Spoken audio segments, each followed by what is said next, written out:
You're listening to a Frequency Podcast Network production. Let's just start right here. Canada needs immigration to thrive. It always has. Canada also doesn't have enough homes for everyone who wants to come here. We don't even have enough homes for everyone who lives here. Whoever you blame for it, that's a fact. And that is how you get from here. The federal government is expanding Canada's immigration targets, saying on Tuesday the country will bring in 500,000 permanent residents per year starting in 2025. To here, the federal government may put a cap on the number of international students allowed to study in Canada, a suggestion that's supposed to be a step in solving the housing crisis. In less than 1 year. When the federal government floated the idea this week of a cap on international student visas, the reaction was immediate and intense. That's because it's an issue that sits at the intersection of what Canada would like itself to be and the reality of the country as it is. So what is at play here? Would capping student visas measurably curb the housing crisis? Would it crush post-secondary education? Would it send a message that we're serious about fixing this problem? Or would it embolden an anti-immigrant sentiment without achieving enough to make a difference?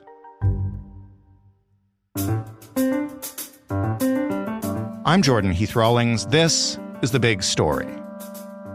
Laura Dhillon Kane is the Ottawa bureau chief for Bloomberg News, covering the Canadian government and economy right now, reporting on student visas. Hello, Laura. Hello, Jordan. Thank you so much for having me. Thanks for joining us. I'm glad I caught you in the midst of reporting on this thing.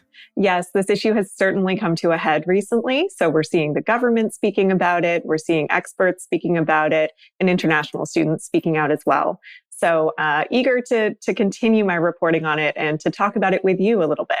So maybe off the top, I know this has been reported on extensively, but for people who want to know the big picture, what are student visas in this context? How do they work in Canada? Well, the federal government is responsible for issuing student visas to foreigners who want to study in Canada. So first, a prospective international student has to gain acceptance to a Canadian university or college. Once they do that and they have an admission letter in hand, then they can apply for a student visa, which allows them to come travel here and study at their university or college of choice. So once they do have that acceptance letter, though, there's really no cap that the federal government issues on the number of international students that it lets into the country. So while the government every year issues a permanent resident target, for example, last year that number was 430,000, there's no cap on the number of international students or temporary foreign workers. So we actually had 1 million newcomers come into Canada last year. So more than half of those were temporary foreign workers or international students. How has that been trending over the past decade for international students in particular? Like, is it skyrocketing? Has it been relatively stable? Skyrocketing is a very fair term. So in 2014, Stephen Harper's government actually created a new international student strategy that wanted to bring in 450,000 international students by 2022. They reached that goal by 2017. So actually over the past decade, since around 2012, the number of international students studying in Canada has actually tripled. So it's gone from about 275,000 in 2012 to more than 800,000 last year. So that is an enormous influx of newcomers to Canada who are putting strain on the housing supplies and themselves struggling to access adequate housing as they fly into often smaller communities where universities and colleges have issued, record numbers of acceptance letters to international students, but have not kept pace by building enough housing to accommodate them. Why so many so fast? Is it simply because our schools are that world class, or what are the other factors at play here? There are a lot of factors at play. So we'll start with the impetus for universities to bring in international students. They can charge 3 times as much to international students. And they do, because tuition in Canada is subsidized for Canadian students. And the share of revenues that universities have received from provinces has gone down over time. So it's gone from about 42% of their revenues 10 years ago to about 35% last year. So they are getting less public funding and they need to make up that shortfall. And international students are a very lucrative option for them. Now, universities will also say that international students bring huge benefits to their institutions. They bring a worldliness. They help the other Canadian students learn about different cultures. They bring different perspectives. And then there's also an argument that they bring money into the economy. Some estimates put that figure as much as $30 billion a year. Right. So there is huge benefit, and Canada does need immigrants to sustain its labor force. And university educated immigrants are really ideal immigrants in many of the government's eyes at the provincial level and the federal level. They want the best and brightest to come to Canada. And so the federal government has made immigration rules very flexible and accommodating and allowed university graduates to begin working in Canada right away and made it pretty easy for them to get permanent residency after the fact. So that's a huge attraction for international students. So they know they can come to Canada, attend school here, eventually graduate and work, and then hopefully become a permanent resident of this country. And the tuition, while it is expensive compared to what Canadians pay, it's still much, much cheaper than in the United States, right? When Canadians look at university tuition in the US, it boggles our minds that, you could be paying $40,000 to $50,000 a year for tuition. Right. University students here, even foreign ones, are not paying nearly as much as in the US. So it's still an attractive place to come. But as these housing pressures persist, we might be in a situation where Canada starts to become less attractive to international students. That all paints, if not a rosy picture, then at least like an ideal picture of, how the system should work. It's revenue for the schools, it's opportunity for the students, and it helps diversify Canada. Is that system working as intended with everybody benefiting? That is where we run into issues. So international students, they're excited when they get the admissions to Canada. They want to move to this country and they've heard great things about it. But some are finding themselves very surprised when they get here and find out how hard it is to find a home and how expensive it is.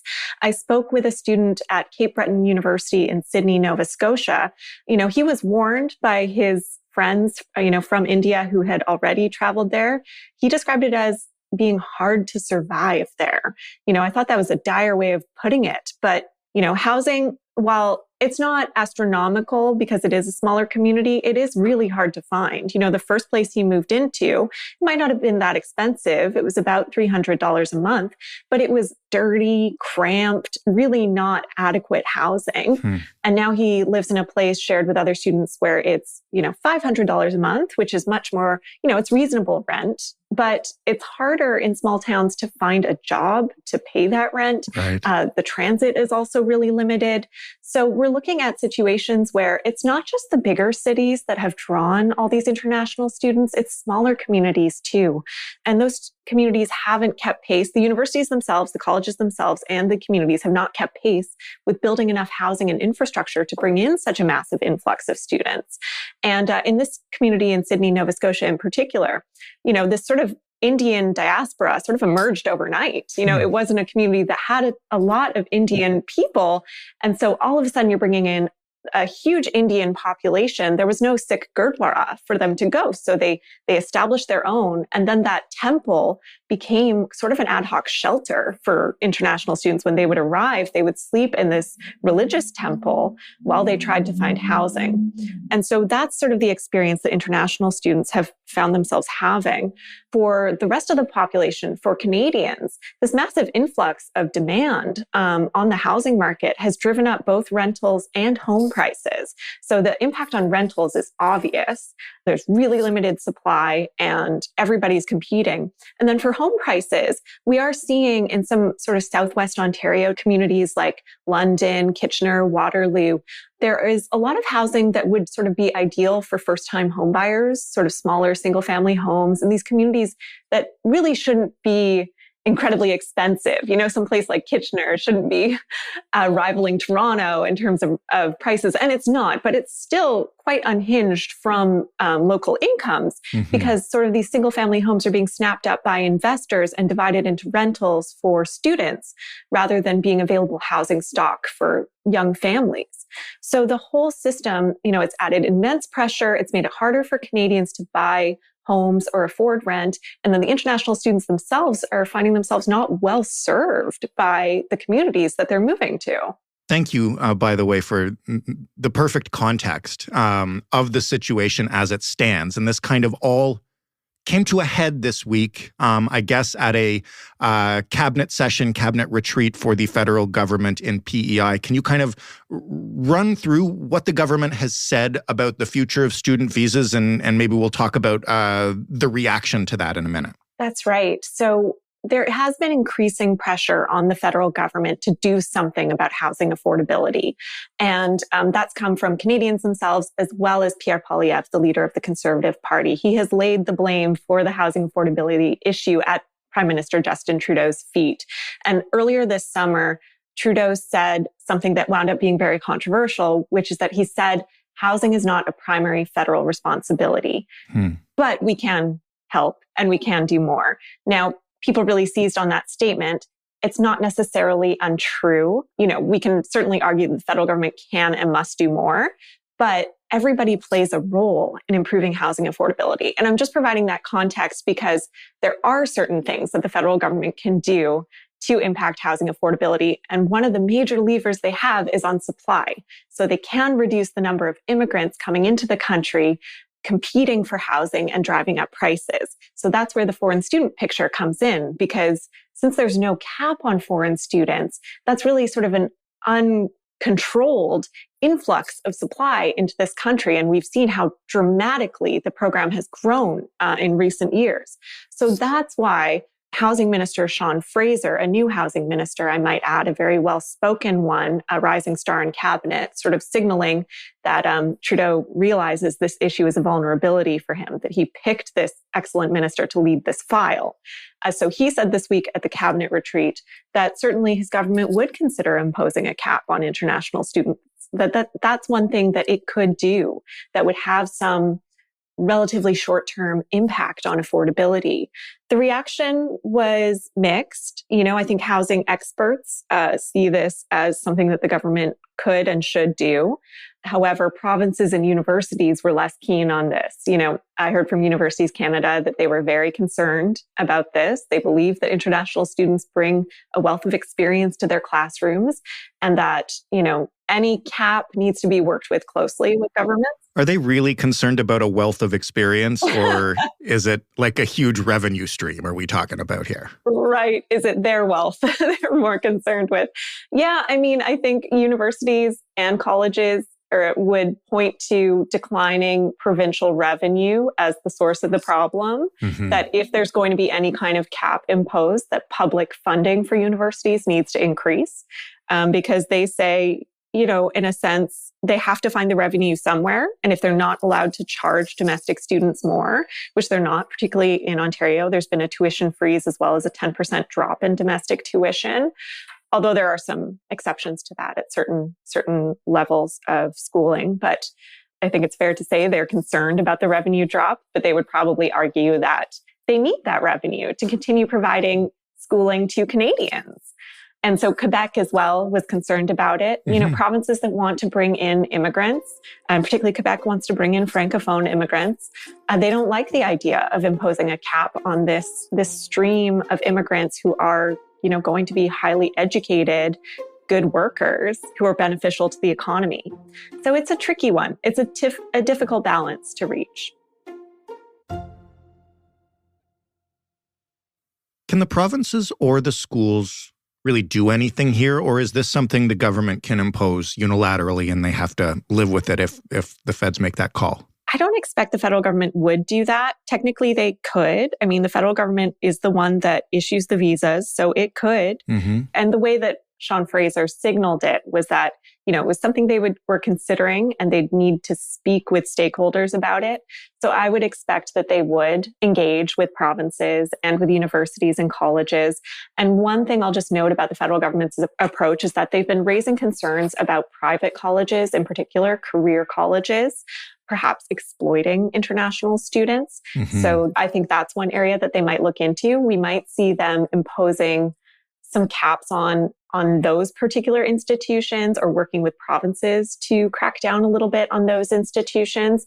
Just as an anecdote, I've been to India and I've been to communities where I've seen billboards advertising universities in Canada that I've never heard of. Yeah. So these are like private career colleges that, they're not the UBCs or the McGills that we're all familiar with. They're institutions that may not ultimately lead to that useful of a degree or a career. And, also earlier this year, we did hear about 700 Indian students who arrived in Canada unknowingly with falsified acceptance letters from universities that didn't exist, because they were exploited by an immigration consultant, right? So the federal government, I think if it imposes such a cap, it will frame it as trying to protect foreign students from exploitation.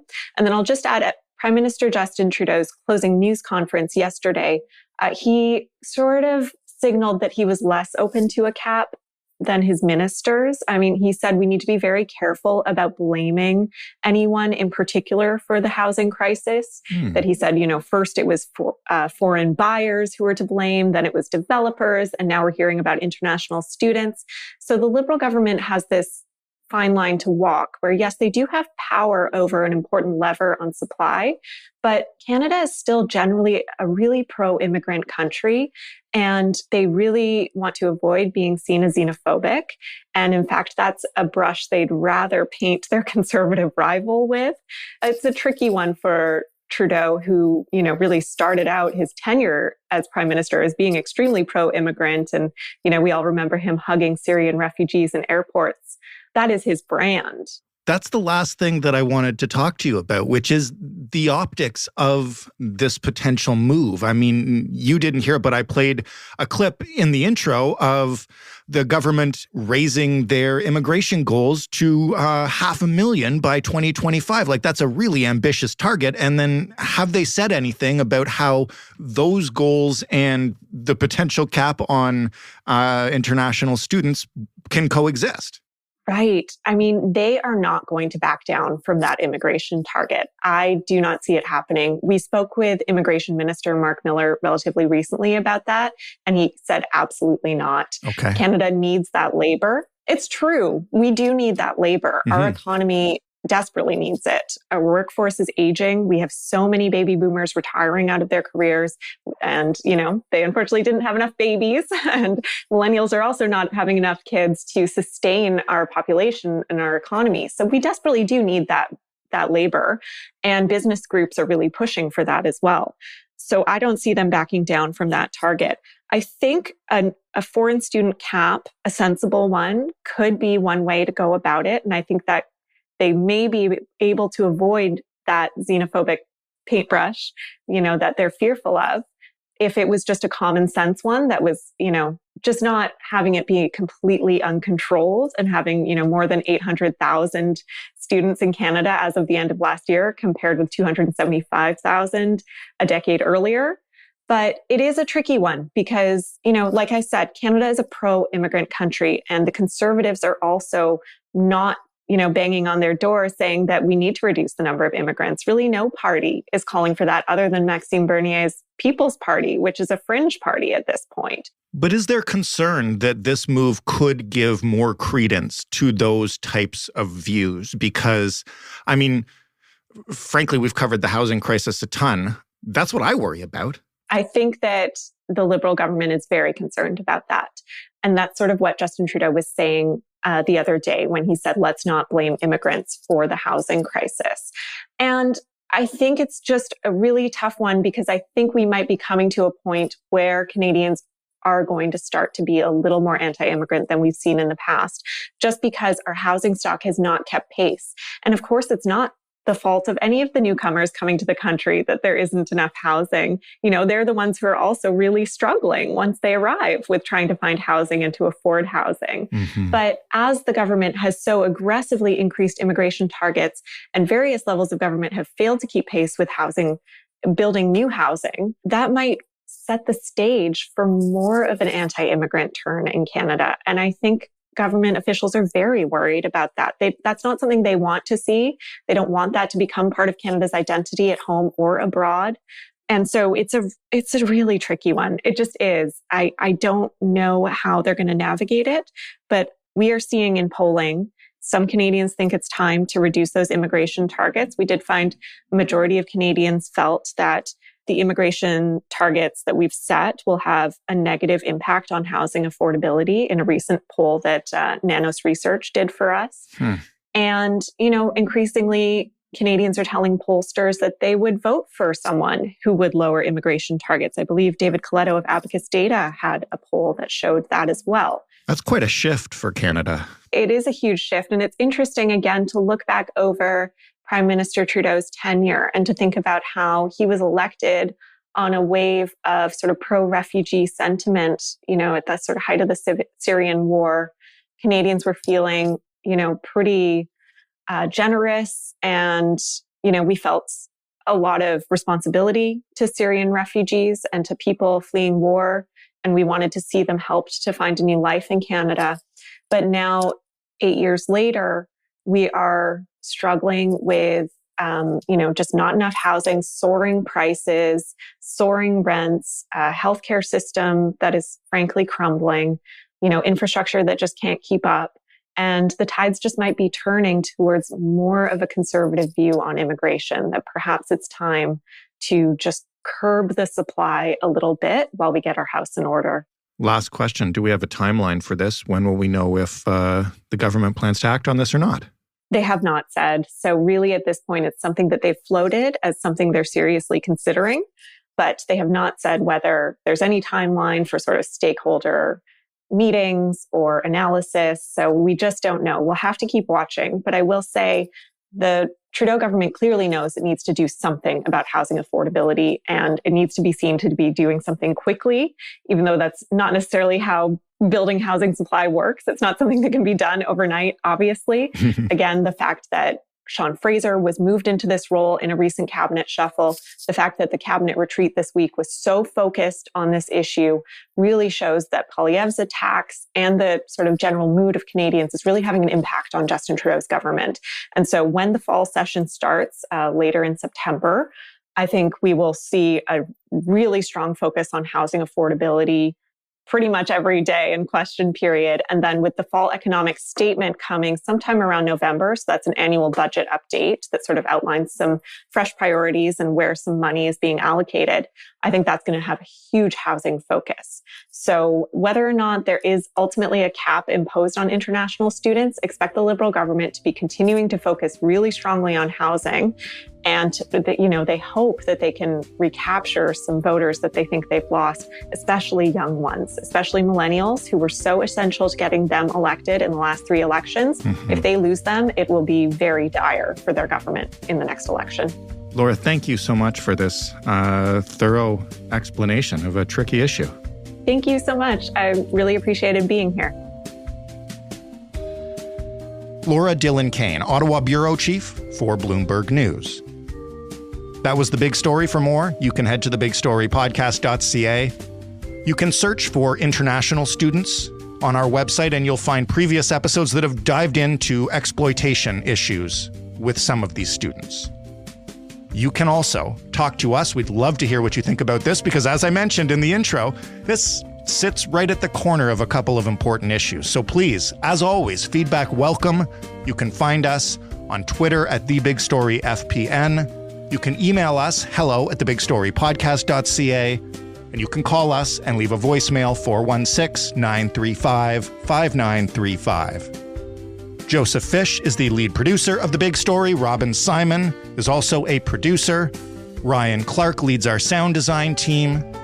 Mary Jubrin is our digital editor. Stephanie Phillips is our showrunner. I am Jordan Heath Rawlings, your host. Thanks for listening, and we'll talk on Monday.